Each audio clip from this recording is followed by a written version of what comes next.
দেখো কফির ডাঁটা নিয়ে নিলাম, কফি ডাঁটাটাকে পাতলা পাতলা কেটে সাথে আলু দিলাম। এই যে আলু দিয়ে ভালো করে ভাপিয়ে নিয়েছি নুন জলে, খুব সুন্দর নরম হয়ে গেছে। সাথে ক্যাপসিকাম আর বেগুন দিয়েছি। তাও তোমরা ঝিঙে দেবে, ঝিঙেটা দিলেও ভালো লাগে, একটু কচু দিলে কচুটাও খুব সুন্দর হয়।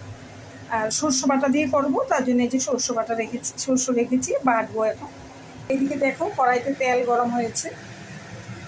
দেখো বন্ধুরা, একটা শুকনো লঙ্কা দিয়ে দিলাম, সাথে 5 ফোড়ন দিচ্ছি। দেখো এবার দিলাম,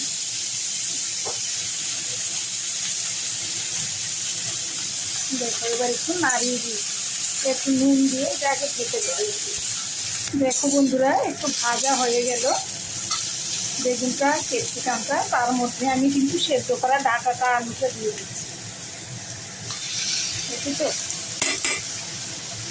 এই চচ্চড়িটা অনেকেই করে, ডাঁটা চচ্চড়ি, তো একজন একরকমভাবে করে, আমি আমার মতো করছি। তোমাদের ভালো লাগবে কিনা জানি না, বন্ধুরা জানাবে কমেন্টের মাধ্যমে। দেখো একটু আদা কাঁচা লঙ্কা আমি থেতো করে দিয়ে দিয়েছি, আদাটাকে ভালো করে থেতো করেছি, আমি তো হামলদের করেছি। দেখো আন্দাজ মতো নুন দিয়ে দিচ্ছি, হলুদ দিয়ে দিচ্ছি, একটু জিরে গুঁড়ো দিচ্ছি, একটু ধনে গুঁড়ো দিচ্ছি। দেখো যারা টমেটো খাবেন ওরা কিন্তু একটা টমেটো দিয়ে দেবেন, ঠিক আছে, খুব ভালো লাগবে। আর এটা তো শস্য ছাড়া পোস্তও দেওয়া যায়, আজকে আমার পোস্ত নেই, পোস্ত দিলাম না, পোস্ত বাটা দিলে খুব ভালো লাগে।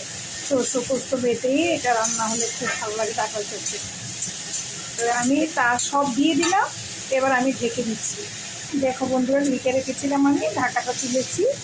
দেখো বেগুনটা ক্যাপসিকামটা তো নরমই জিনিসটা, আর ওটা তো ভাপিয়েই রাখা আছে, অল্প আছে, আস্তে আস্তে ঢেকে এইভাবে ভাজলে ভালো লাগবে। তোমরা এটাতে কচু দিয়ে দেবে তো বন্ধুরা, আরও সুন্দর টেস্ট হয়। কেন কি আমি কচু দিয়ে রান্না করেছিলাম, এখন কচুটা আমার খাওয়ার মানা আছে বলে দিলাম না, খুব টেস্ট হবে যেহেতু বললাম। আর সর্ষেটাকে আমি কি করেছি দেখো, একটু শুকনো খোলাতে ভেজে নিয়েছি, আর আমি পাউডার করে নিয়েছি, এই জন্য কালারটা একটু কালচে কালচে লাগছে তোমাদের কাছে হবে। আর যদি আমি শিলনোড়াতে বাটতাম একটু সাদা মতো মনে হতো, তো কালচে হয়ে গেছে না আমার শিলনোড়ার জন্য আমি এটাতে হালকা ভেজে নিয়েছি যাতে এটা পাউডার করতে পারি। এদিকে একটু গরম জল বসিয়েছি, একটু জলটা গরম করা জলটা ঢাললে সবজি ভালো হয়, একটু গরম জল দিয়ে দেবো। দেখো গরম জলটা দিয়ে দিলাম বন্ধুরা, দেখো একটু সময় হবে, তারপরে আমি সর্ষে বাটাটা দেবো, এখন দেবো না, কারণ ওইটা একটু হালকা শুকনো খোলায় ভেজে নেওয়া তো।